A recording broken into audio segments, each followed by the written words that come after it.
So I asked her, I was like, is there anything I can do to like improve this? And she went, nah, just shave it. So I stopped going to like Welcome her. to T-Smack home and I of went the to T-Smack. May I take your order? And the place I used to go called Duke's went from like $8.99 to like $10.99. So I bought a wall for $20 and I just do it myself. Are you starting it in the middle of my story? Goddamn. I didn't mean to, and then I just went with it. Screw it, I'm keeping that.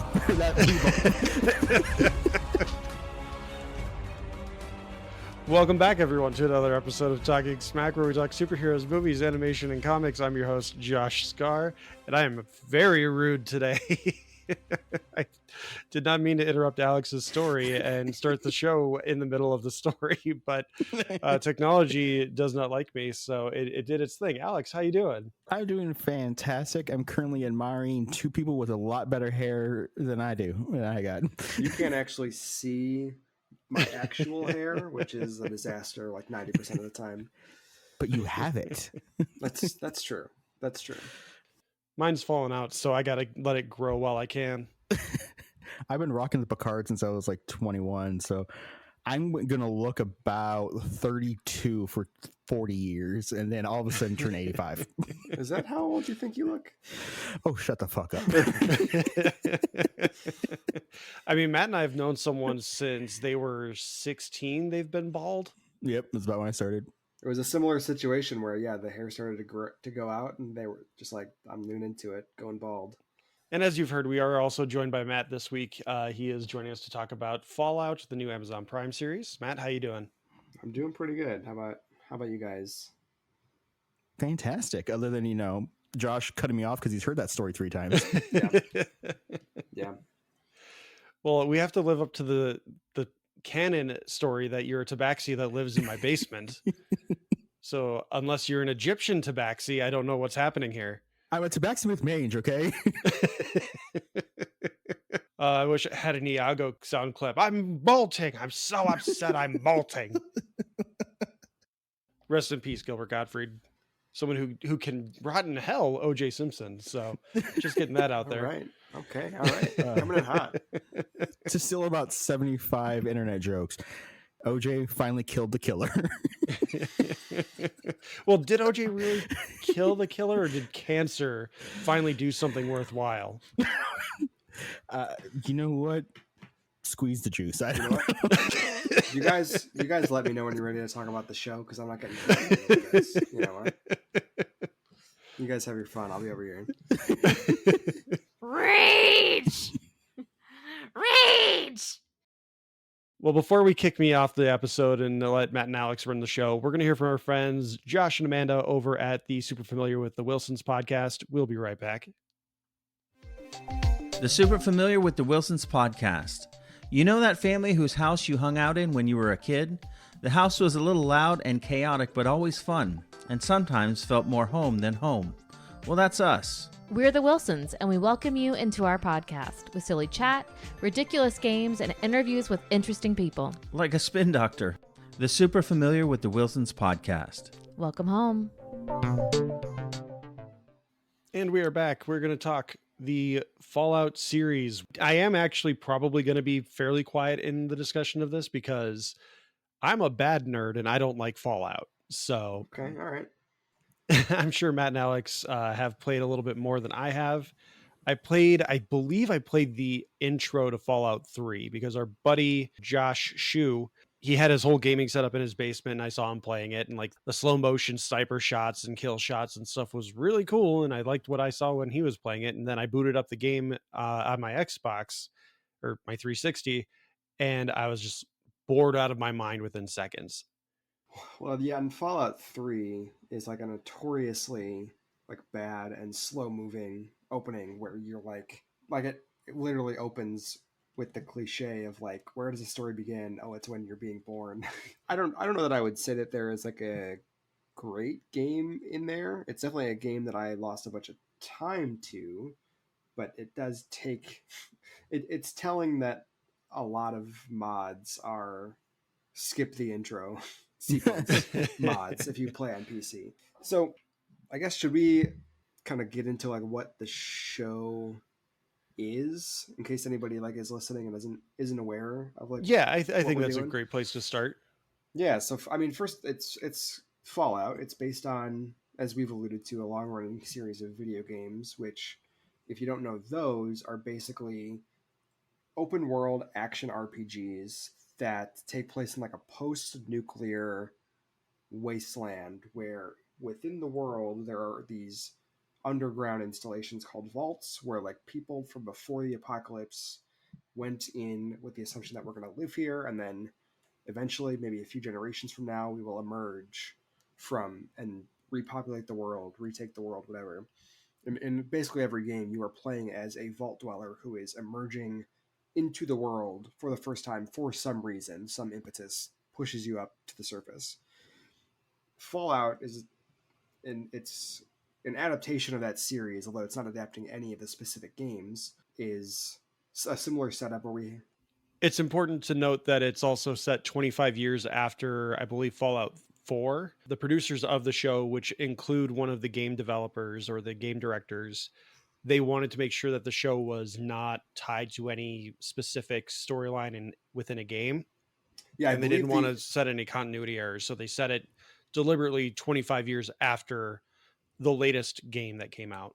Yeah, it is the furthest in the timeline, to the degree that that matters for any of these games. It's the furthest in the timeline, and the show, which is similar, where our main, we have a couple of different protagonists, but the one we first meet is named Lucy. She's a vault dweller who, when her home is attacked and her father's kidnapped, she emerges into the surface to go find him.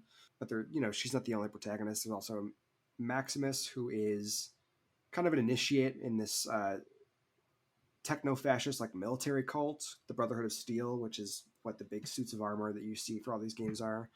And we also have a man who is basically like an immortal zombie called the Ghoul. He's like a cowboy bounty hunter who's been alive for centuries, and he's got his own ties to the pre-war world. And long story short, their stories are like sort of circling around each other, like they're coming together, moving apart, as they're all trying to, for various reasons, hunt down this MacGuffin and deliver it to a specific place or get it for their own reasons. And that's like the long and short of the show. And there's, we're flashing back to, especially for the Ghoul, some of the pre-war context, because he was alive at that point. And then in Fallout, there are these things called ghouls, which is like when a human gets caught in a nuclear explosion, but for some reason does not die, they may just become an immortal zombie. So we're seeing some of the glimpses of like what happened through his flashbacks as well. Maybe I'll jump here. Josh, you sort of alluded to your history with Fallout. Like, are we all at least somewhat familiar with the games, I assume? Let me tell you my experience with the Fallout games. Okay.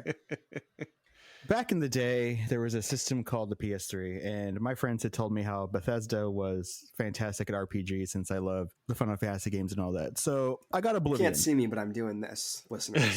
I'm doing that thing where I move my hands You can't side see by side. where, but he's doing that. He's doing the thing. I'm doing the thing where I move my hands side by side to be like, are they? But yeah, Bethesda's great at making open world games that are very immersive, but they're not great at storytelling.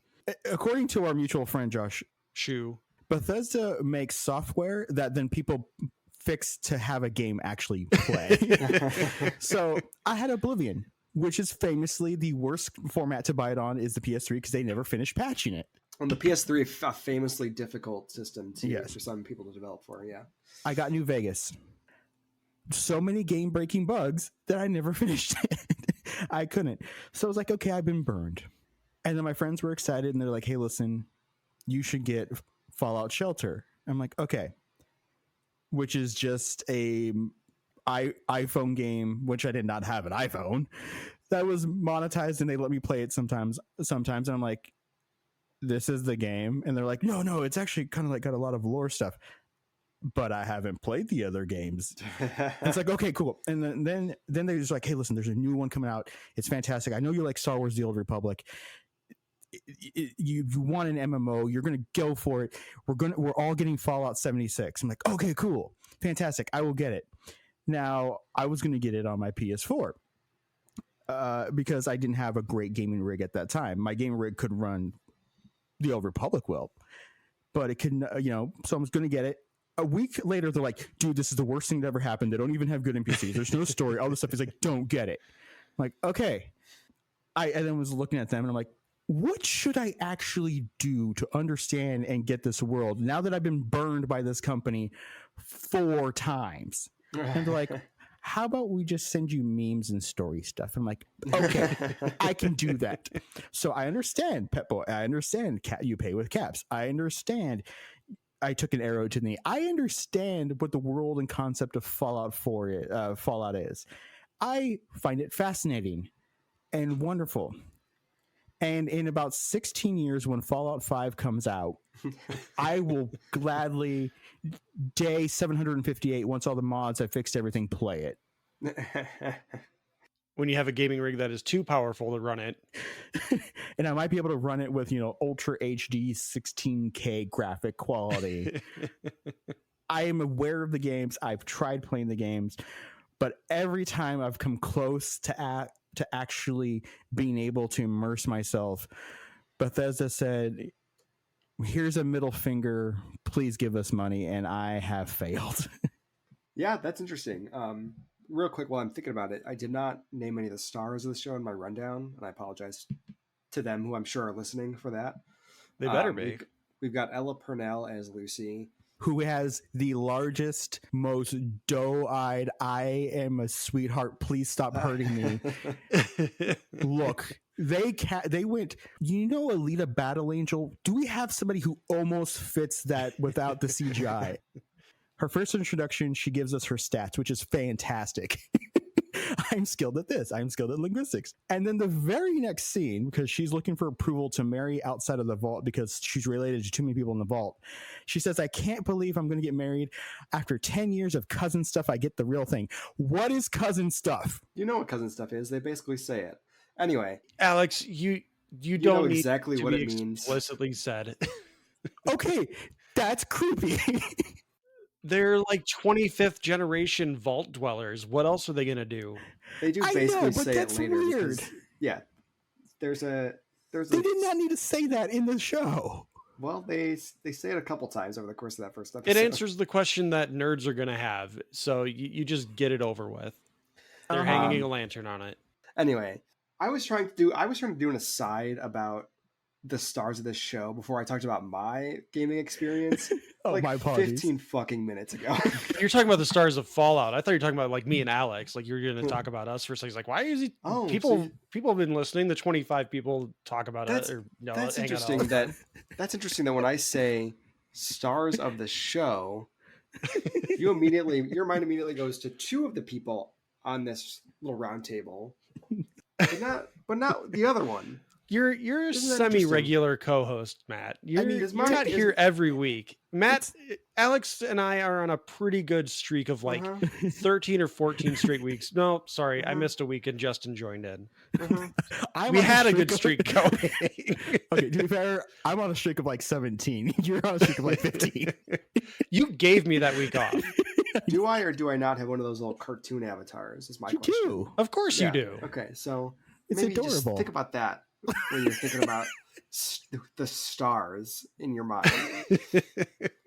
Okay, Maximus, the squire of the Brotherhood of Steel, Alex. It's played by Aaron Moten. Yeah, and the ghoul, who is also Cooper Howard in his pre-ghoul life, is played by the one and only, your favorite of mine, Walton Goggins. I love Walton Goggins. Wally Goggs. Woo. Now, Matt, I realize you haven't really said what your experience with the video game franchise is. It is. First of all, I was not really mad before. I'm just doing a bit. I'm doing bits for the show. Well, while we have a second here, we do also have to mention that Lucy's dad is played by the original Paul Atreides.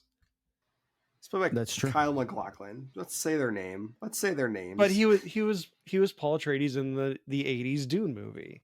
And he was also the captain in How I Met Your Mother. How many people listening know that? If Slade's listening, he would know who the captain is because he has talked about how I Met Your Mother is one of his all-time favorite shows. Yeah. And also Kyle MacLachlan, if you haven't already realized, if he's in a show, he's probably a dick asshole and secretly the villain of something. And I have not finished the series, but the second I saw him on the show, I'm like, he's marrying his daughter off to somebody else in a different vault after 10 years of cousin stuff. He's probably a bad guy. Okay. All right. That is my suspicion. Anyway, I am a little surprised to learn that I think I am the person who has played these games the most, and I don't Mhm. consider myself like a very hardcore Fallout fan. Like we've mentioned it before, but in the show, there's a fair amount of like lore references and lore implications and whatever else. I don't give a shit about the lore of this game. Like I do to a certain extent, but like I'm not like, oh yeah, like, and then the California Republic did this and then this and this. That's not why I'm playing these games. I'm not uninterested. It's just like not a thing that I dig deep into. Anyway, I didn't really discover it until Fallout 3, which is I think true for a lot of people because they were sort of niche PC RPGs before that. And then Fallout 3 is when Bethesda takes over the series. They drop it on Xbox 360 and PS3. And I played the hell out of that game. Like that game was huge at the time when it comes out, I think 08. And I didn't actually beat it for like several years after that. It was a game that I sort of picked away at. Every once in a while I'd get into a jag of playing for X number of hours before I finished that and all the DLC and stuff. I've dabbled in New Vegas. I have played a fair amount of Fallout 4, but I didn't beat it. I did play a very little amount of Fallout 76 because my brother managed to snag me a code when he was working at GameStop. So we both ended up with codes, and I was like, free's a good price for what I'm hearing about this game. And so I've dabbled a little bit, and I've heard it's gotten much better, but it was not very good when it first came out. So really 3 and like some other stuff here and there is my main exposure to the series. Really the Bethesda era of the series, which is fitting for this just because Bethesda owns the series and therefore they're the ones who are like shepherding this in part, and they're the ones who are like giving the notes in terms of like what's the lore, what can we do with the lore. So Yeah, and I know broad strokes, like we said. The game that I started playing and after like 2 hours just put down and never went back to, you get a general idea of what's going on. You understand that. I think they put you through like a quiz at the beginning of the game to get you to understand the history of the sort world. of, and I think it's also a way to like start doing your stats too. It's one of the ways they mask like, oh yeah, Yeah, you answered this and we'll give you points in this or whatever. But that's also right. yeah. Yeah, it's like 220 some odd years into the future after a 1963 nuclear or 1960s nuclear fallout. 2077. 2077 is when 70. At the end of the first episode, it said like 200, like 2077 to 200, like 19 years later or something like that. I swear. Let's see, because you might be right. Like I said, I don't give a shit about the lore. Well, okay, so that's actually one of my main questions that I never quite understood. Is why is everything so 50s, 60s tech if it's 2077? Is it like it's not supposed to be Earth, or is it supposed to be like an adjacent Earth? Well, it is Earth, but like the whole idea, and I don't know how much of this is like added in from Bethesda after, or how much it's baked into the original 2 games that were by, I think it's Interplay, and then eventually that studio shutters and then forms Obsidian, which are the people that developed New Vegas, which is why that one's the best one. Mm-hmm. Anyway, so I think it's less about the fact, like the factual verisimilitude of like, oh, it looks like this, even though life in 2024 or whatever looks like this, as it is just about like the pastiche of Americana, right? Where, Right.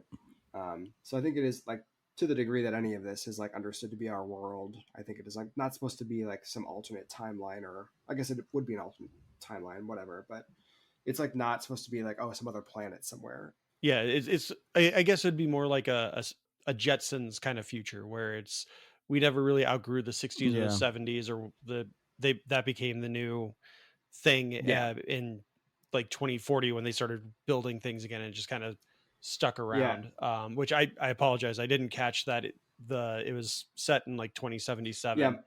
Which explains the skyline. I was like, oh, okay, I guess this is like an alternate reality Earth where it's like it's a retro futuristic world where it's semi-futuristic, but it's still the past, and then we jump forward. My confusion from your initial question lies in like the whole conceit of Fallout 76, which is, it's called this because the idea is that like that's when the first Vault Dwellers emerge, is like not in 76, not 77, obviously, as like the tricentennial celebration of America, like we're back and everybody's starting to leave the vaults again or something. So that one is like the one that takes place Okay. like earliest in the timeline which was also their justification for no NPCs at first. So it's the first people to emerge from the vaults. So I was thinking that, even though it's like, if we're looking at the chronology again, to the degree that I give a shit about it at all, that it's like 100 years after what you're asking about. Yeah. Anyway, Okay, so that makes sense. I thought Fallout 76 was the vault that they came out of. it is because also that, I believe. everything's about. It is also that, I believe. Oh, Yeah. of course, of course. So let's actually like get into this. We're not going to go full spoilers, only because the binge model is ass, Yep. and we basically as a group came to the agreement that we will discuss up to what the last person watched. I was able to passively watch this up to the finale between Thursday and Friday. Matt, you literally just finished it, if I remember correctly. Right before I hopped on. And and it's interesting just because something I've been thinking about and seeing a lot of chatter about with the show. It's an 8-episode season. They dropped it all at once on Thursday.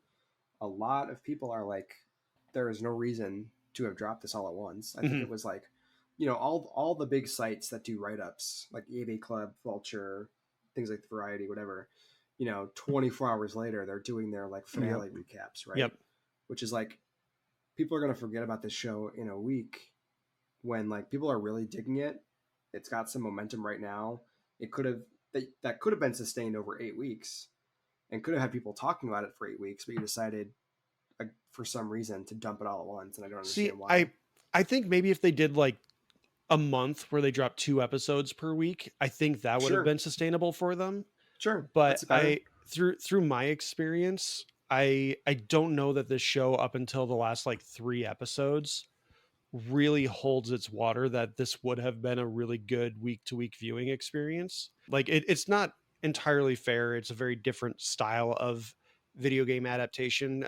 But The Last of Us, I think, had a more intriguing world, a more intriguing cast and premise, that the week to week worked really well for The Last of Us.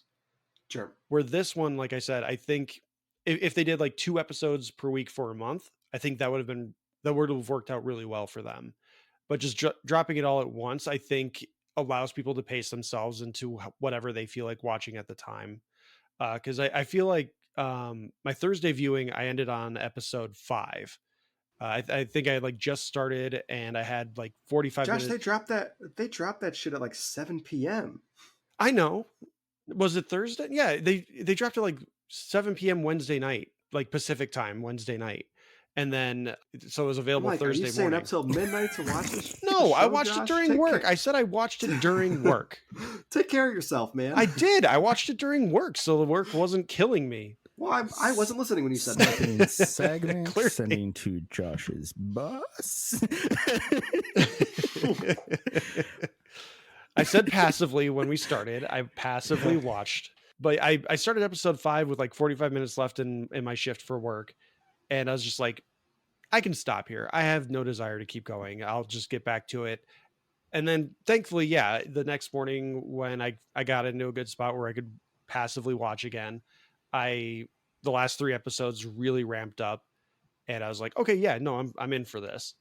So I like I said, I think this is not a show that would have retained the viewership of like The Boys or The Last of Us, or I don't even know if Jack Ryan.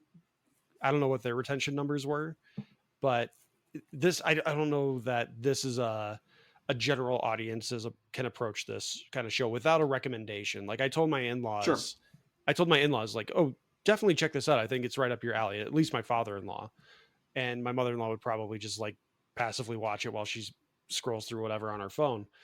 But for general audiences, I don't know that this is as approachable or maybe even as engaging as other shows would be. Yeah, I agree and I disagree, because I don't usually binge, and I didn't binge here. I watch, I think, pretty much a couple episodes a day where I could between then when it dropped and now, and I don't consider 2 episodes a day as not a binge, and it's a short season anyway. But I don't know. I thought each episode. Well, I think that it's absolutely true that like the cast is not as strong as like Pedro Pascal and Bella Ramsey, like who could be, right? But I thought every episode, although Walton Goggins is pretty close. Yeah, he's up there. Yeah. There are legitimate actors. Like this cast is very good for what this show needs them to do. Well, yeah, and like I was surprised. I mean, we can get into this later. How many actors show up that I'm like, oh, that person's going to be in a major role because that's who that is. Michael Emerson is the main person I'm thinking of, where he shows up. He's a guy you know from TV. He was on Lost. He was on Person of Interest, I think the show is called. He's been in a bunch of stuff, and he shows up and he is in one episode, and that's it. Like that's his episode. And like Kyle MacLachlan, minor spoilers, he shows up in the first episode and he shows up in the last episode, and that's it. And that's like, okay, I was unexpecting them to just like pull Fred Armisen cameos in an episode. Spoilers Yeah, again, where and Chris Parnell, like they're in the same Chris episode Parnell. together. Like, sorry, Alex, minor spoilers. Michael Rappaport. yeah, Matt Berry, Matt Berry, Matt yeah, Berry, yeah, and Mike Rappaport gets a scene. I don't know how much he is one of the Mhm. Brotherhood of Steel Knights, who are like in these big, kind of body covering, face covering art pieces, suits of armor. I don't know how much he's in that suit. I would guess not much, but he is on camera with his face speaking in his voice for like a scene. Mhm. So like lots of sort of throwaway. Well, you have Blind Owl. She's in like every other episode that I've yeah. seen. She's in, Yeah. she's in like half Yeah. the season. Yeah, what was I going to say? Oh, I was just saying I thought every episode was pretty good about like, maybe it wasn't as engaging or it wouldn't have kept as much attention, but like, every episode is called something like, the second episode is called The Mark, or like the Target. bounty or whatever, the target, yes, and it's about that guy. And then there's an episode about, I think it's the next episode, called The Head, because spoilers, the whole thing that they want from him is in his head. It's not actually him, so he dies and they cut off his head and start batting that around. And it's about everybody hunting, trying to get their hands on, or keep their hands on the head. And then there's the episode that I think it's called The Past. I think that might be episode 5, where like one of the main things we're doing in that episode is digging into the ghoul's life before the war. I thought every episode was like really solid at like kind of being a sort of chapter in a story that can not stand on its own because it's part of the big story, but it is like sort of centered around a theme Mhm. in a way you don't always see with streaming shows like this, where they dump it all at once and it's intended to be watched in 48 hours or whatever. So sometimes they are kind of mushed together. I think that maybe you might have a point where like maybe people would have fallen off halfway through or whatever if they didn't drop more episodes. But as I'm someone who's like thinking about, okay, like the utility of an episode of television as a unit, I was kind of surprised that it was like, okay, each episode is doing a thing and it's telling its own sort of segment of the story that doesn't feel like it is totally just, It's not moving reaching pieces beyond around. into the end game of the season, at least. And I think that's a fantastic point. I think that's maybe what I was trying to get at in my long-winded way of doing it, was that each episode is very much just, it's its own thing, really. And by the end of the episode, the person's just back on the journey. Right. It's really just kind of it's not derailing, because everything is always about Lucy trying to find her father, the ghoul trying to find the head, Maximus doing whatever Maximus is doing until he meets Lucy. The story always feels secondary to whatever journey Lucy is on, and then the ripple effect that creates. Like Sure. the journey is to find her father, but she's also naive and trying to navigate her way through the wasteland that has its own set of laws and rules, and she's been raised in this incestuous Mr. Rogers neighborhood. Yeah.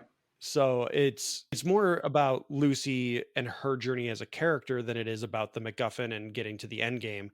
And I think that's where the show did itself a favor by dumping it all at once, which I think also the fact that it is a quality show Yeah. kind of put a lot of stuff to rest, because I know everyone anymore, if it's not a Netflix show and someone's a studio is dumping it all at once, everyone just goes, uh-oh. Yeah, the assumption is that it's being. Yeah, we saw that. I have not gotten around to watching Echo yet, right? But that was the assumption for Echo when Disney decided, unusually for them, to dump Mhm. it all at once as opposed to do the week to week. And I think maybe another place where I maybe slightly differ, and again, I think we're mostly on the same page, but I think in terms of like the release structure, And we'll never know, right? Because who knows what would have happened if they released, over 4 weeks, 6 weeks, 8 weeks. But I do think that like that character stuff is like, again, if we're using The Last of Us as a metric, like not as strong as that, but it is like the reason to keep going, right? Like I don't, I give a shit about them finding the head or whatever, insofar as that's the story. But if it was just that stuff, I think it would be a much worse show. Like all the character stuff is like the stuff that makes it good and interesting, especially where so much of it. Lucy's progression, the mystery behind the ghoul, Maximus, and like what is he going to do with his ordeal that he's in. Again, I don't want to spoil too much. So like, yeah, I think all that stuff is really good. And I think it does play into the game as well, where the story is kind of secondary to what the world building stuff is. Yeah. You can absolutely go It's like any open world game. You can go hours and hours and hours if you want, if you so choose, without. Well, hell, the ghoul even says in like episode 4, which is a side quest, some bullshit always comes up to sidetrack you. It literally drags her away from the plot. Yeah. But hey, we get Matthew Berry, and that's okay. That's one thing I will say. If you watch Prime on your phone or if you watch it on your tablet, if you just do a little tap on the screen on the side and you like get the time bar, you also get the cast list. So the minute that robot showed up, I was like, I know who that is. Tap. Yep. Matt Berry. I knew it. Well, that happens at least on my smart TV as well. And it's always interesting, especially because this is how I'm pretty sure he is the guy who voices those robots in the games. That'd be amazing. And I did not know that until now. Now, I will have you know that feature is called X-Ray, and it is patented by Amazon. Yeah. So Amazon, not a sponsor, but you should be. Because now I'm also going to slightly trash your binge model. Now, Amazon is bizarre because like Clarkson's Farm, the Grand Tour, week to week. They have The Boys, which is they do like 2 episodes like on a Tuesday to start the season, and then like Thursday they release the next episode. So you get 3 in a week, and then it's week to week and stuff like that. Then there's other things like they tried with Lord of the Rings, dumping 2 the first week and then week to week after that. This they announced it was all going to be at once on a Thursday, then push it like 5 hours early. I don't know what the hell they're doing with their marketing department because I don't understand the intention of it. Like if you want a miniseries, this TV used to have events. Sam Neill did Merlin, which was a 4-hour epic release thing, and it was just 2 weeks. If you want to go back to like the 70s, or was it the 70s, you had Roots, which is like 4 2-hour episodes over like 5 days. It was phenomenal. They have a model that you can create this water cooler talk of keeping the show around. I think the show is stronger than we're giving it credit for, because I started watching it. The first 8 minutes I think is phenomenal, and you get a flashback to the past with Walton Goggins like down on his luck with his daughter there. He's a former TV star. They allude to something he doesn't want to talk about, and then you get this beautiful atomic bombs being dropped over, I'm assuming it's LA, I think it's, and it is one of the most horrifying and gorgeous depictions of nuclear war I've ever seen. And big credit to the girl that plays his daughter. Amazing job. For a child actor, she conveyed that fear so well, because there's this whole thing where he's like, oh, if the explosions or the smoke plume, whatever, is bigger than your thumb, no point in running. But if it's smaller than your thumb, you're fine. Yeah. And so like she sees the explosion, she puts up her thumb, and you just hear her with like this quakiness in her voice, and asks her dad as desperately as she can, is it my thumb or yours? Yeah. I mean, and like you just get it all, and I'm just like, give that girl work, treasure her, phenomenal, and protect her. And she is going to be an amazing actress if she wants to continue to pursue it. Oh yeah. So it was, I think, sorry, Tegan Meredith plays Janie Howard. That's who she is. Fantastic. The first episode's about an hour 15, and it's probably around 45-50 minutes, sometime around the whole betrayal that happens in the vault, which we talk about. Lucy's dad, Kyle MacLachlan, getting kidnapped. My wife comes in to the room, and she sits down, And after like a minute and a half, I paused and said, "Do you want me to catch you up or not?" And she was like, "Yeah, I don't know anything about Fallout, so might as well." So I gave her the quick recap. Nuclear explosions. Walter Goggins, awesome. She's adorable. Betrayals happened. Let's go. And we've now been watching it. We made up to episode 4. I will give a trigger warning to anyone who starts episode 2. There is puppy side. It is horrifying. Because if the puppy is under 10 ounces, you chuck it in the incinerator, and they show that. Oh. And by the look on your two faces, you both miss that. Yep. No. Oh, okay. I thought you were talking about the thing with the dog where he stabs the dog and then it reveals he's I'm talking about the dead. puppies. The little puppies. Yeah. I clocked that, but I completely forgot about it. I didn't notice that one at all. I did catch the later thing, which again they backtrack on that. They don't John Wick the dog, at least the full-grown dog. Oh no, I do remember that. I just again passively watching it. But yeah, it's in the medical lab or the whatever. Yeah, where it kind of pans past a guy tossing something into the thing, and it's, if specimens are under 10 ounces, and then cuts to him, he's measuring and kind of cheating it to say dogs and stuff. And so I mentioned to one of my friends who's a dog trainer, and he's like, "Oh yeah, I was passively watching it. I missed that. I just saw him write down 10 and carry a dog away." I'm like, "Oh, good." He's like, "Yeah, I would have turned it off if I had actually seen the first part because he's a dog trainer. That's what he does." But I immediately stopped, and bless the website, does the dog die? I looked, is the dog a CX404 a good dog and lives? They're like, the dog's fine. And I went, I will keep watching the show. Yeah. I was really shocked because another thing is like many of these games have they have like companions you can collect and find and bring with you, and there's often a dog that looks exactly like that dog. It's one of the things that is sort of a kind of a reference. So I was like, oh, okay, like that dog was in the marketing. I think that dog's gonna be around.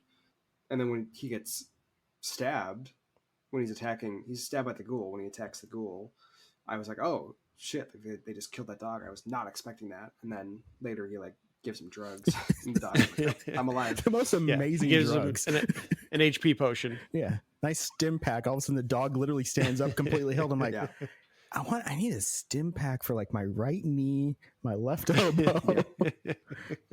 I need one for my metabolism, please. Yep. Yeah.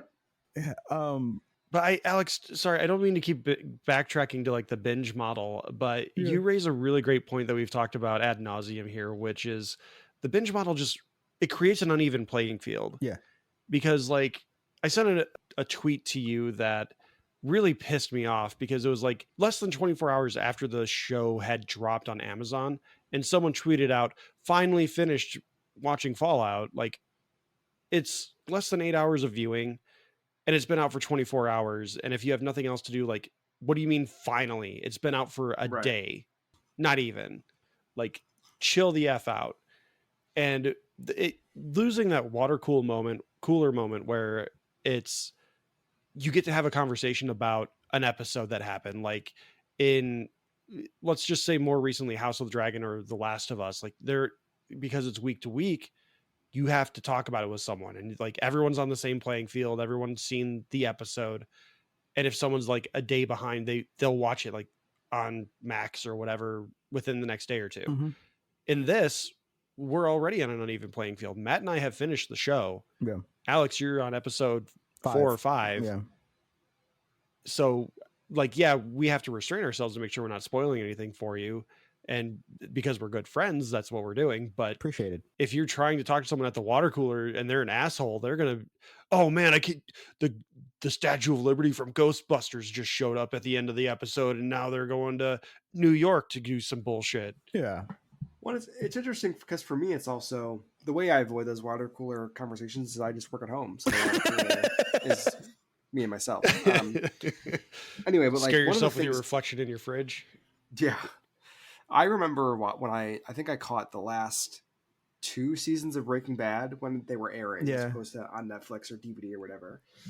And like, there is something about like watching, and I caught this with Better Call Saul also as a related project. There was something about watching like a really just fucking good episode of television. Mm-hmm.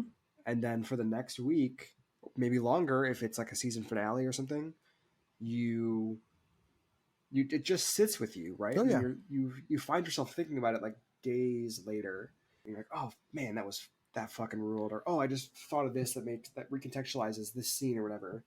On top of those conversations you may be having with friends, and I don't begrudge anyone a binge. Like, No. if they want to binge No. something, or if that's how they prefer to watch something, that's fine. Something that I think happened a lot when Netflix became big, that we're still sort of coming out of, was there was a sense that like, oh, this is how TV should be. Yeah. Like it should always just drop all at once and then I can watch it as I want to. Right. And there's value in that, Mhm. I think. Like being able to pull up any episode of To Be Me, like any Star Trek that I want to watch at any point is great. But there's also, I like having that anticipation. I like not having to feel like, oh, if I didn't want to watch it in 48 hours, I'm not going to feel like I'm behind. I'm not going to be part of the reason that it gets canceled because for some reason that's the only thing Netflix cares about. Whatever else, because I don't like to binge. I like to take my time. At least like I'm watching like an episode a day maybe. Yeah. But there's just something about it turns out we figured out what television was, and it was the thing we're all going back to, which is Yeah. Yeah, and like I mean, right now Shogun is a big thing that I've seen a lot of people talking about, and I've been enjoying it. Like you said, just kind of marinating in each episode as it comes out. This most recent episode teases a big to do, and I've just been on pins and needles waiting for Tuesday to get here so I can watch the next episode. Whereas with this, like I said, it's a fun show. It's probably the second best video game adaptation behind The Last of Us, and I think it's very good quality. I don't think there's any real drop in visual effects or in immersion or anything like that. It does what it sets out to do, and I think it does a really good job with it. It's just, and maybe it's more to do with the source material, but I just don't think it's as engaging as other things other things have been in terms of adaptations, or in this case, just a sci-fi TV drama. Yeah, and I think it's worth noting, if we are again using the Last of Us metric, that is also a story that is designed from the ground up to be much more cinematic in its original presentation than any given Fallout game, which is more about the exploration, and there's story Yeah. there, but it's much less about having bespoke characters act out scenes like they're in a movie, which The Last of Us was, and then they were mostly able to translate that very well to TV. Yeah, and to reiterate, I said early on, it's not necessarily a fair comparison because, Sure, yeah, like yeah. you said, But it is you're the one we keep adapting going very back to. different game genres and intentions within the games. Because, like you said, The Last of Us is very story driven, very cinematic, whereas this is an open world exploration game. So you have to create Yeah. different kinds of expectations, and that's where I'm trying to be a little more fair. And I do praise the cast. The production team did an absolutely amazing job. The costume designs, the set designs, all of it is just off the walls accurate to the game, and it stands out high above most anything else I've seen on TV, especially for an adaptation. Yeah, I mentioned The Last of Us only because we keep coming back to it, not because Yeah, and I'm taking issue it with what you is said. it is the metric. Like it's for any medieval fantasy movie that comes out anymore. It's gonna be the Lord of the Rings or Game of Thrones. Yeah. Like those are the two flag bearers for that genre. See, I would compare it more. I don't think it's fair to compare it to The Last of Us, because if you're comparing it to The Last of Us, you're comparing it to a story that was written with the intention of you play their story for 6 to 10 hours and something like that. You need to compare this to the Resident Evil TV series. This is an adaptation it's an adaptation of the world with an original story set within it. And if you're comparing it against that metric, this show is phenomenal compared to what we got over there. I mean, rest in peace, Lance Reddick. You were amazing. God bless you. You were the best part of a terrible show. And you were the best Wesker we've ever had. Bless you. You know what? First, I honestly, when you said Resident Evil show, I was like, I'm not going to correct him. They were movies, because I completely forgot that they did a fucking TV show. Isn't it like Welcome to Raccoon City or something like that? No, that was a different movie. That was a different movie. That was Jesus. that was the faithful adaptation of the first game, and it was bad. Also, our most liked Facebook post. It's true. That and the Proud Family, those are that's a really weird dynamic right there. Yeah. I do want to say one more thing before I forget, because it's bothering me now that you mentioned it. Amazon's release model is just ass, because I watched Invincible, and season 2 debuted in like holiday season 2024 or 2023. They did, I think, like 4 episodes, and then they took 8-10 weeks off, and then they came back, and the show was releasing on Wednesdays. Came back, released an episode that Wednesday. Then they started releasing on Thursdays, but then the finale was coming out. They're like, "Oh, it's going to be out on Wednesday," and then it released on a that's weird. Thursday.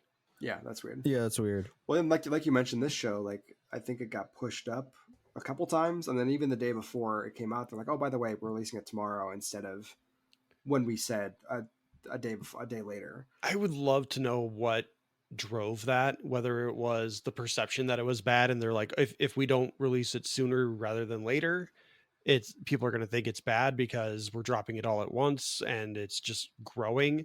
Go back to the story. I think that the story is actually pretty strong. I'm only 4 episodes through it. You know, I'm happy at the halfway point of the season, but I'm invested in her story. I like Walton Goggins as the ghoul is just, he's brilliant. He never misses. That man does not miss no matter what he's in. The show, I love their use of like practical effects in the world. I just like some of the obvious like blood and gore. You know, they don't use squibs and stuff like that except for certain parts of it, which is really kind of annoying because you're like, oh yeah, CGI gore, okay. But then there's real gore, and it's like, geez. I am invested in his story because everyone is telling Lucy, which by the way, hysterical, when they said my name, when she introduced herself as I'm Lucy McLean, I went, you're not from Die Hard. Later, my wife did not hear her full name because she came in like late in the first episode, and then they're like, Lucy McLean, and Liz went, Die Hard? Because yes, John McClane's daughter's name is Lucy McLean. But there were only 2 of those movies. So there's only 1 season of this show. But I'm invested in her story because when he has captured her and forcing her to walk through the desert, and she finally gives in because she's been parched and beaten and starts drinking the irradiated water while her whatever the arm thing is called is going off. Pip boy. Letting her know this is dangerous. Don't open it. Don't do it. Don't do it.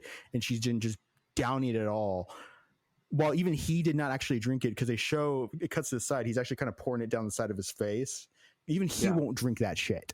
Yeah, and he doesn't have to worry about that shit. Yeah, and then, you know, we had the whole scene with Snip Snip, which God bless Matt Berry and Snip Snip. And then you see her struggling still to try to keep the goodness, even though everybody she runs into is like, oh, girl, you shouldn't be here. Oh, you vaulty, you should not be here. Yeah. But I'm curious to see like how far she's willing to go after what she intentionally did in the 4th episode. And I'm also glad that they made his character intelligent, because why he took her to Snip Snip, she came out and gave him what he wanted. But then I'm like, wait a second, there's more of that inside. He's just stupid enough to walk away? And no, he goes inside and he sits down on the couch amongst the gore she has created with everything he wants. And I'm like, this is a turning point for him. Yeah, and it also solves like the one problem they've established for him. Yes. Like, as an ongoing stakes, he needs this liquid to like not become feral or whatever, this kind of medicine. Now, that's never going to be an issue with the rest of the series because we have seen him like hit the jackpot. Yeah. Basically. And then with Maximus, his journey from Squire. Well, aspiration, whatever. Yeah, basically like an initiate. Yeah, initiate to then Squire to now Knight. In these 4 episodes, he's already had the growth from embittered to like pissed off to I'm going to be the best embodiment of what they're supposed to be, and then immediately he's just abusing his power. Yeah. He immediately pivots that, and I'm like, okay, so what is his journey going to be? I do think they're strong enough to sustain, maybe not a weekly, but at least like a methodology of like the boys drop 2 to 4 episodes in the first week, get the rest of them throughout. Because if you're not invested by episode 3, which I think is damn strong, episode 4 is even stronger. Yeah, and I think Josh's suggestion of 2 2 a week, Yeah. like over the course of a month, that's still pretty good, you know? Yeah, and that's to say we haven't touched on that. There is this secondary story that in episode 4 got really good suddenly, where Back at the in Vault 33. Yeah, with a Blind Owl and Rico Suave from Hannah Montana, that there's corruption within like Vault 32. Something is going on, and there is this wonderful satire moment where they have the raiders that kidnapped Lucy's dad. Some of them were then captured, and they're talking about what to do with it, and they're like trying to have opposing arguments over who should be the new overseer. And it's this beautiful satire of happy-go-lucky, like, oh, we'll just fix people. What should we do? Well, they're uneducated, so let's teach them Shakespeare. And it's like, oh yeah, and they probably need math. I'll give them Shakespeare pre-calc. too highbrow for them. Maybe we should start with some more basic stuff. Yeah. But then there's something going on in Vault 32. The vault that they thought the raiders were from and killed everyone. And so there's another brewing mystery back there. And I am enjoying watching the facade of the vaults crumble. Yeah. And I want to get to episode 8 because I want to know how much that facade falls in Lucy and how much Maximus as a knight can rise. Because he's already had his embittered moments. We don't know what happened with his friend Dane. They kind of allude that he might have did it, but then they don't. But then it never really. Dane may believe he did it or not. Yeah, his whole story starts out, just to give context, where he's got another friend who's at the same level who gets bumped up to Squire, and then that same night they are like horrifically injured by a razor in their boot. Oh, which is nasty. Yeah, so then they can't do that anymore, and then Maximus is accused and denies it, and it is left a bit ambiguous as to whether or not he did it or not. When I watched it, I was inclined to believe him, but then he ends up getting bumped up to Squire instead, and then that starts his whole journey as he leaves the Enclave with one of the soldiers. Then the lowercase e Enclave, because there is a faction called the capital E Enclave, which the show barely touches on, which is very interesting to me. Which by the way, I will say to defend the show's writing, that scene where he is interrogated by the clerics of whether or not he did it, with the knight, the Brotherhood of Steel, marching behind him. Basically, the clerics are just like, we don't give it. We believe you did it. We don't give a crap. Whatever it is, your fault. You failed us in everything you've ever done. And then the subtle manipulation to work. Not he doesn't manipulate them. They manipulate basically him into testifying against nothing. Right. So that they can keep, and they decide to keep him, was a brilliant piece of just mind fuck. Yeah. Another thing I'd really love to praise about this is the way they're able to convey and emote through that Brotherhood armor, especially Maximus once he's in there, and also when his knight Titus is initially in there, like even just them going like fuck, the way it's conveyed through the voice modulator, it still comes across as funny. And it works so well. There is no stone left unturned in the production value of this show. No. I think. But yeah, and like, it's so wild. I don't know. I'm sure there's some kind of CGI effects. It's to some degree, whether it's the number of them we see or the grayscale of the show, I think, helps cover up a lot of those CGI effects. They built at least one set of working power armor to use on this show. Like they busted it out at the Game Awards, where Walton Goggins and one of the other stars, I forget who now, and like somebody in power armor just like walked out on stage, which is like kind of incredible. Where it's weird sometimes when I catch myself thinking, oh, that's a real set. Yeah. Or, oh, that's a real prop, because so much now is done on green screen that it's almost like sad when I'm like, oh shit, they like really built a set for this vault, even if they may be putting some backgrounds up or something. Yeah, it's the Marvel effect. In Iron Man was at 1 and 2, they had him in a full suit, and then after that, it was a helmet and a bodysuit he walked around in. Yeah, right. Yeah, right. It's that thing. It's like they actually built it, which you appreciate when like Edge of Tomorrow or Live Die Repeat, whatever you want to call it. They walked around in mech suits for that movie. They struggled with that, which is great. But I find this journey very interesting. I'm happy to finish the next 4 episodes, probably the next week or so, and I want to see where this journey actually takes me. Apparently there's rumors already working on season 2, which we've already talked ad nauseum about it. The binge model of what is it, great TV, peak TV or whatever, where we don't get actually shows every year, we get them every 18 to 24 months. Mhm. Yeah. Which then kills momentum and stuff. Yeah, and you have to wonder too, because like I don't know how much this would have been impacted, this show specifically, but there are shows that would have come out this year. Like I think again, to be me, I think Strange New Worlds is a show that is getting pushed to 2025 because of the strikes too. Which I think strikes were good and necessary, and I think they needed to happen. But also, it does extend that sequence where the final season of Star Trek Discovery is airing right now. Whatever you think of it, the last season was in 2022. We're getting these huge short seasons and then large gaps in between them. I think has people maybe like forgetting about a show at all, or forgetting what happened in it, or what. Yeah, we definitely forget, because Ricky and I just finished Halo season 2, which the first 4 episodes of that were immensely better than anything that happened in Halo season 1. But we didn't remember jack shit that happened in season 1. Like there's a character that shows up early on in the first episode, and Chief is like giving a briefing about the event that happened in the opening sequence, and they're like, well, that person's dead. And Ricky and I looked at each other, because it's like a main character from season 1, and we're like, did they die? They didn't even do they didn't even do a previously on in the first episode. They did not even acknowledge season 1 unless it was like in exposition. Yeah, I mean, I'll say it. I've said it once, say it 1,000 times.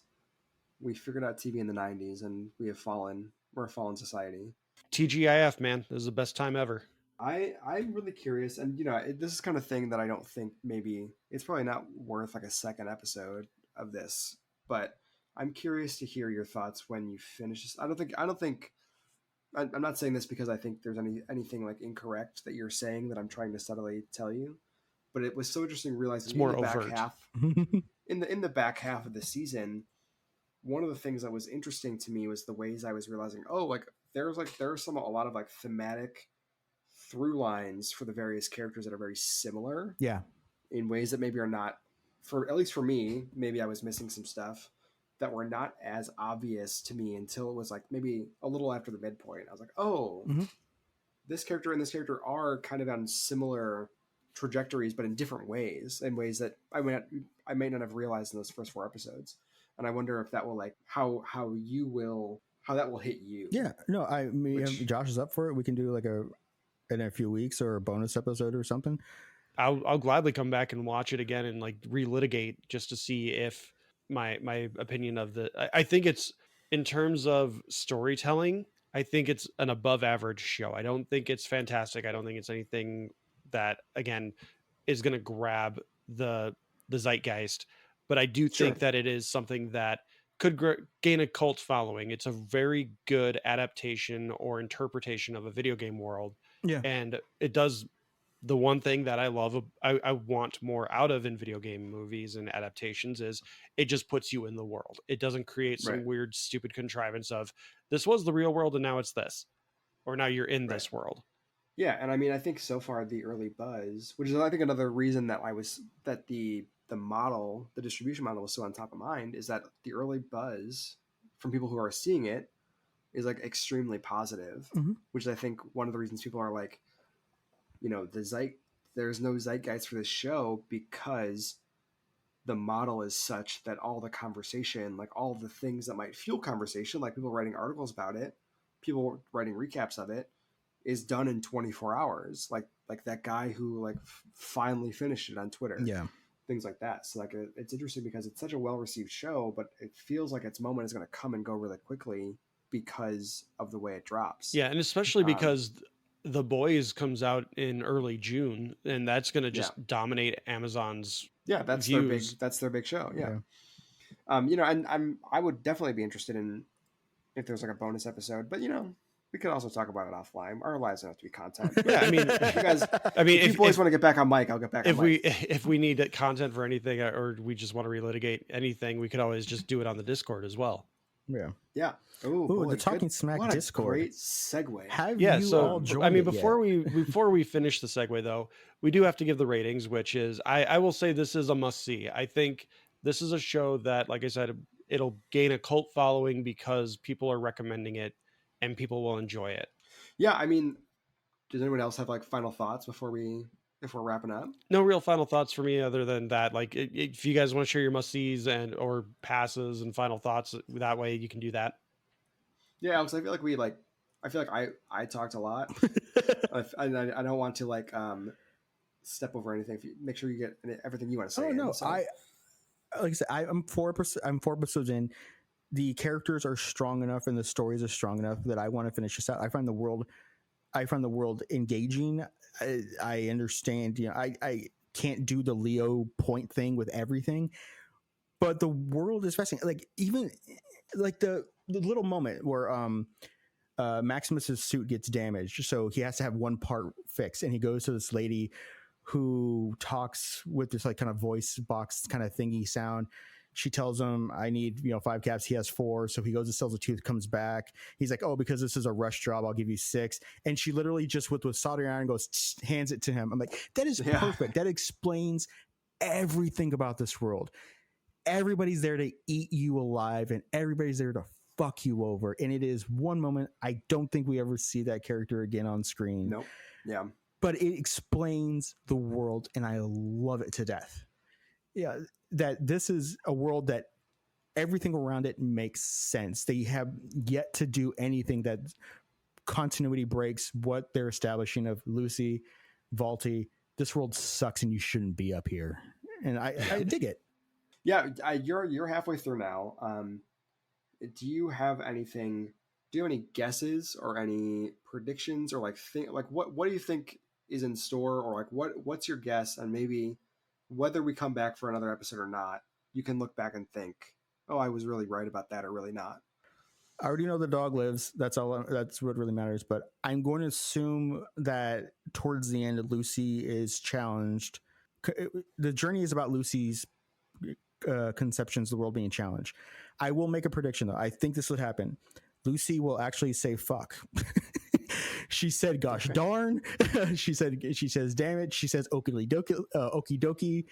I was so tempted to get some of those sound bites, but I just did not have the time. Yeah. I think she will say the word fuck and probably use it out of context because that's going to be adorable. My prediction is that it will somewhat turn into I think the end of the show will end up being something along the lines of wolf and cub thing, where she and the ghoul end up together to continue to solve some kind of mystery, because I don't think they're going to find her dad.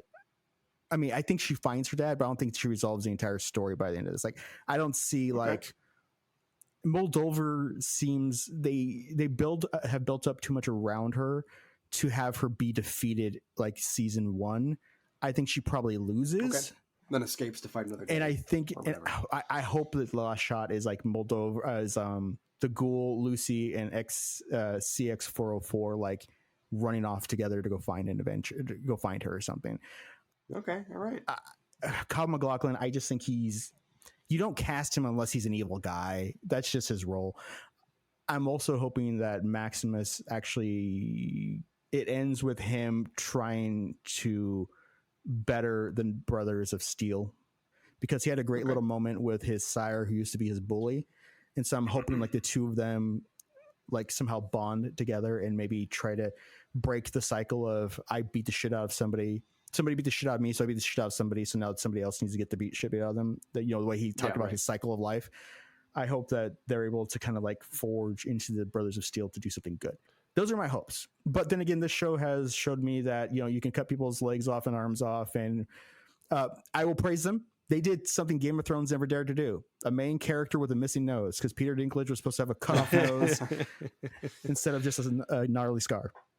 I will say though, that's not how like putting a finger back on works. You can't. It doesn't just work. It like, you can't just like put a rotting finger on your stump and then you suddenly. It's retro futuristic technology that Matthew Berry has created himself as a robot. Come on. But I do want to say real quick that Alex, I'm glad you brought up the Squire that replaces Maximus when he takes over as Titus. That Squire is played by Johnny Pemberton, who most people would know as the baby daddy from Superstore. Oh, yeah. And I'm not going to spoil anything. I just want to say, given the way that this world worked, when he showed up and I realized who he was, I was like, please let him die. Does he? I Dude, will know, not spoil but- it. But I just wanted to say, when he showed up, I was like, please let me get this satisfaction, because I know he doesn't die in Superstore. I need him to die somewhere, please. Yeah, that's funny. I just need some like displaced anger management here. He's fucking good on Superstore, though. Oh, yeah. He plays the annoying baby daddy very well. I will say that. But I just, anytime he opened his mouth, I wanted him to just disappear. Yeah. So it's a must see for me. Matt, what are your thoughts? Yeah, I think it's a very strong show. You know, I was really, with anything like this, any big adaptation like this, I'm always really iffy on it. I probably said something very similar when we did the Last of Us episode. I'm like, we don't need this. It is that game is already so cinematic, versus we don't need this. Like, this game doesn't need, that's not what makes these games interesting or good. In a similar case, I was proven wrong. Although, you know, I definitely was intrigued once I knew Walton Goggins was around and I saw the trailers and stuff. But it really won me over, and I was very skeptical of it at first. So, you know, there's gore, there's adult themes, all that stuff, if that squicks you out. Some puppy stuff, like Alex mentioned. But if you can deal with all that, and you have Amazon, and you don't want a huge time investment, I would say it's a must see. Yeah, and best part is they throw all the ads in the front.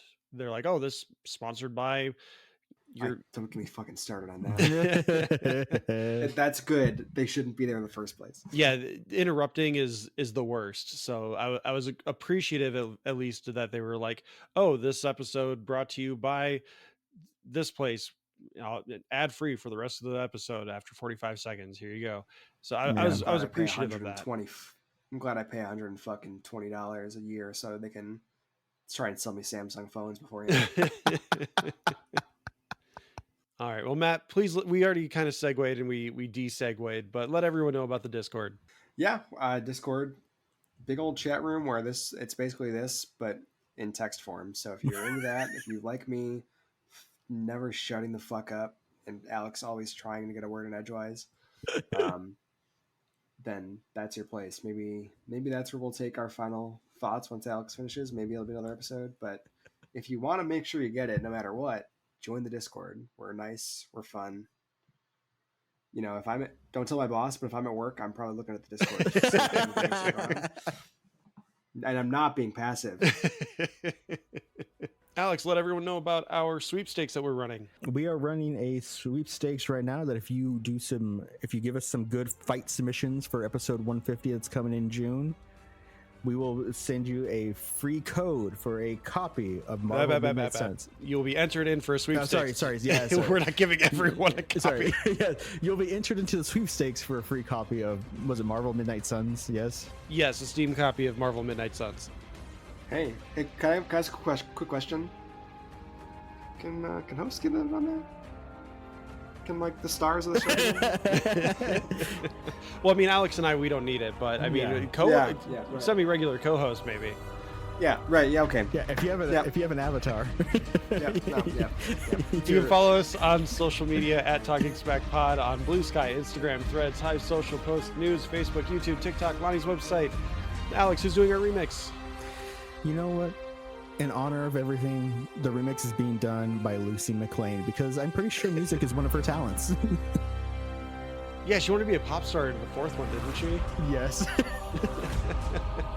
Thank you to Beppo for our original avatars, Retro Ale Studios for our Ricky avatar. Please like, subscribe, rate, review on your podcaster of choice. Remember, the only review you have to leave is, would you rather listen to our podcast or watch Madam Web? And most importantly, thanks to Matt and Alex for being here, and thank you for listening. Take care.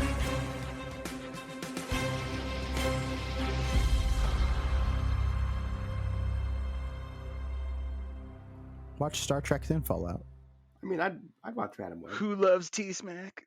I love T-Smack. Is it true? Mm-hmm. I do. Ooh. Rude.